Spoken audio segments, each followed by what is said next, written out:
Hey everyone, happy Friday and welcome to another episode of Day in Life of Vintage Classic Specialist.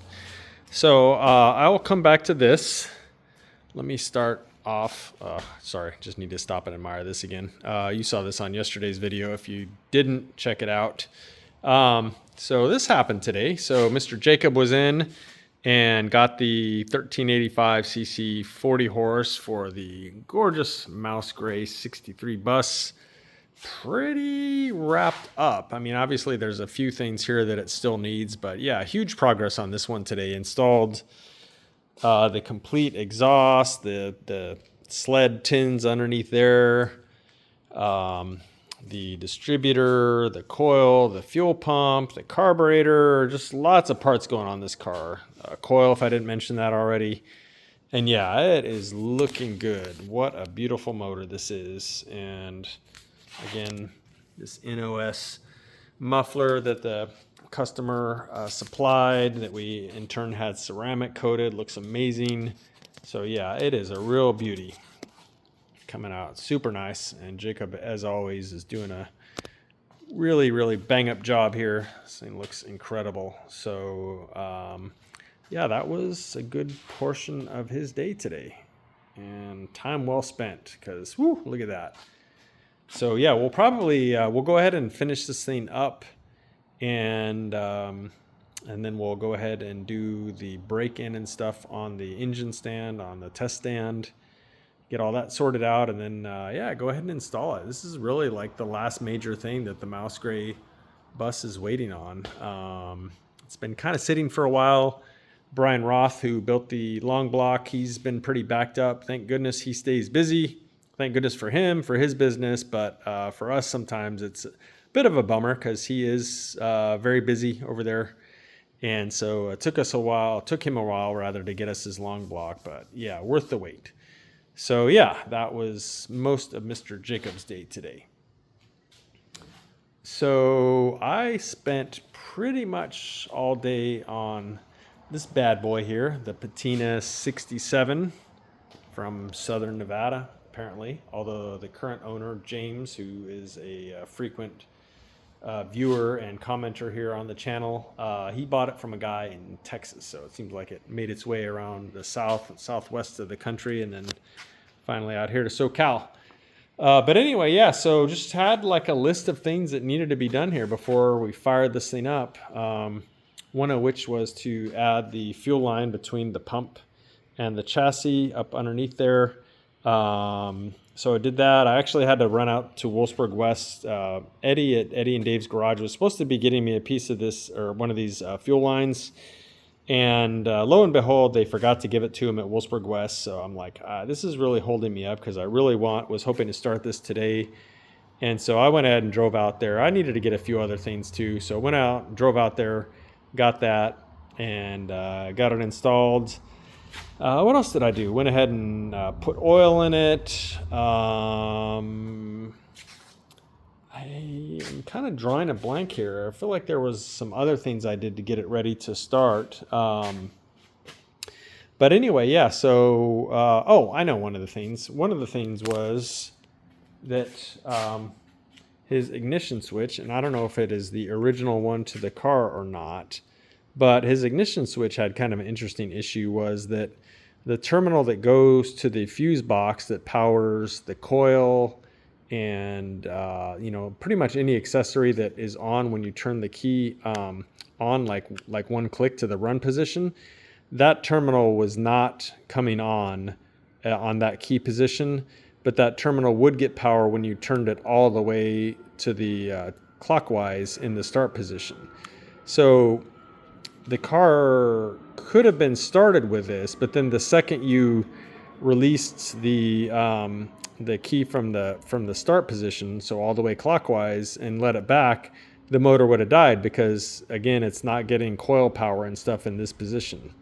So once I figured that out, then I went over and luckily Brian Roth had one close to this, not exactly, and I'm going to have to replace it, but I went ahead and put it in because it allowed me to then proceed with trying to start the car.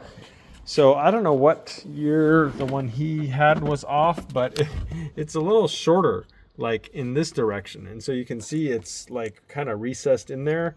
However, I can still operate the key with it in there. So as far as like trying to start the car, you know, it did the trick. And then I will get a reproduction that's correct for a 67 that'll fit correctly. Probably like Tuesday. But in the meantime, this allowed me to now try and start the car and put 5 gallons of gas in it. And we turned this thing over a lot and kept priming it and just couldn't really get fuel through the fuel system up to the fuel pump. And so sometimes what I do is I'll like reverse prime the fuel pumps. I'll pour gas in through the outlet of the fuel pump. Sometimes that helps. And it may have, I don't know. But yeah, we just kept priming and trying to start it. And finally, we saw fuel getting into the filter, which is underneath here, right there. Finally, we started seeing fuel get in there. And we said, okay, we're close. And so kept going. And got it started, and you know, it's running okay. Timing wasn't set or nothing like that. But then I just put this on here to keep dust and stuff out. But what I noticed was when we would then turn the motor off, there was just gas like pouring down through the carburetor when we shut it off. And so immediately I decided that we should check the fuel pressure output of the pump, which is why this is here. So I know all the people freaking out because there's a fuel filter in the engine compartment. Just calm down. This is only for me to connect my fuel gauge. Okay, the fuel filter is under the car. Won't be here. Anyway, yeah. So we fired it up and checked the fuel pressure, and it was like 15 plus psi. Well, you know these things are supposed to be like 2 or 3, and so I think what was happening was the fuel pump was basically overpowering the needle and seat valve and float arrangement in here, and so it was just like puking out gas, overfilling the float bowl, et cetera, and so went ahead and pulled his fuel pump and pulled the push rod, and I don't know where this push rod came from. It almost has like a homemade quality to it. I don't know that. Or it's been modified or something. You see this like heat on the end here? Somebody's done something to this, and I don't know what. However, when I compared this to a good used one that we had laying around, which hadn't been, you know, modified or whatever you want to even call this thing was like, is like at least, I didn't measure it, but it's at least 2 millimeters longer than like a standard VW one. So again, I don't know what the deal with this rod is. Probably something somebody made at some point, trying to maybe make up for a bad fuel pump or something by making this longer. But anyway, we put a correct length one in there, and then boom, the fuel pressure came down to like a couple PSI or something, kind of in the acceptable range here. And then we fired it up, ran it a little bit, turned it off, and lo and behold, no more gasoline puking out of the carburetor. So you know, it's always something like that. You fire a motor up for the first time, and you're just now checking things like timing and you know, fuel pump and stuff like that. It almost always has little issues like that you need to troubleshoot and solve. You know, kind of like the ignition switch. I couldn't have started this thing without ignition switch, and it took me a little bit of time to figure out what was going on with that. But yeah, so got the fuel pressure sorted out. And then I went to set the ignition timing because so he does have an electronic ignition in here, and there's no, that I know of, there's no way to really set the static timing accurately on these. You just kind of like line it up roughly where when the motor's in top dead center, the rotor is pointed roughly at number 1, and usually that's enough to get it started. And we got it started, but I went to time it and connected my timing light to the output of the generator and ground, obviously, and then number 1 plug wire. And I couldn't get any light out of my timing light. So I pulled out the multimeter, nothing coming out of the generator, which I guess I kind of knew because the idiot light was staying on when the car was running.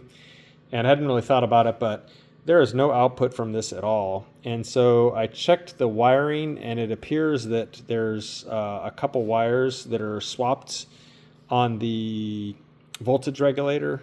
So this one goes to one side, and then the one that goes to the idiot light goes to the other side. Anyway, they seem to be swapped.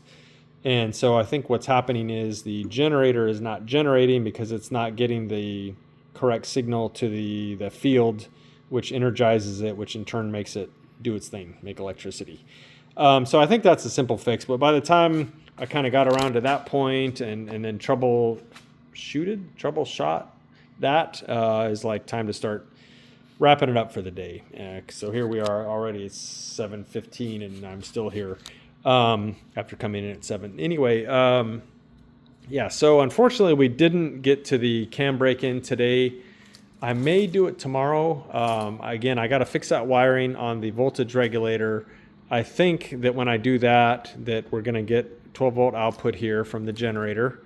And then, yeah, once I can get my timing light on here and get the timing set at some reasonable value, then I'll go ahead and do the 2,000 plus RPM for 20-minute cam break-in here, and have no reason to doubt that everything will go well, and that will be that. And then drain the oil, adjust the valves, and then I think that was like the last major thing he wanted to do. So James, maybe you can get your car back next week or so. We'll see. Hopefully, fingers crossed for you. So that is it for this one for today. This one, so our upholstery guy has finished these seats, and I could not possibly be more happy with how these things look. So you guys can look back through the videos from a week or two ago before we started in on these seats, what they looked like compared to this.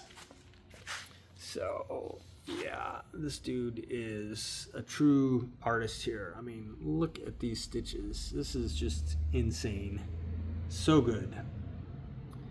So yeah, the seats are done, and I think I showed you guys the door panels are over there. Those are done, and then he's working on the dash pieces right now, and we are going to go ahead and do a back seat on it, just the back seat bottom, which seems to be all these had, and then carpet. So yeah, moving right along. Upholstery, so it's kind of a long process. It takes a long time to do this, as you can imagine, all by hand here, making the patterns and stuff like that. So yeah, super happy these are done, and really, really, really happy with how they're looking. It's going to look amazing. So very excited to see what the interior looks like on this car when it all comes together. So guys, I believe that is it. I will be in tomorrow for a short day, try and film a video. Maybe updating this one with hopefully like a cam break-in and stuff. But for today, at least, that is it. So thank you guys for watching, and we will see you again tomorrow. Bye.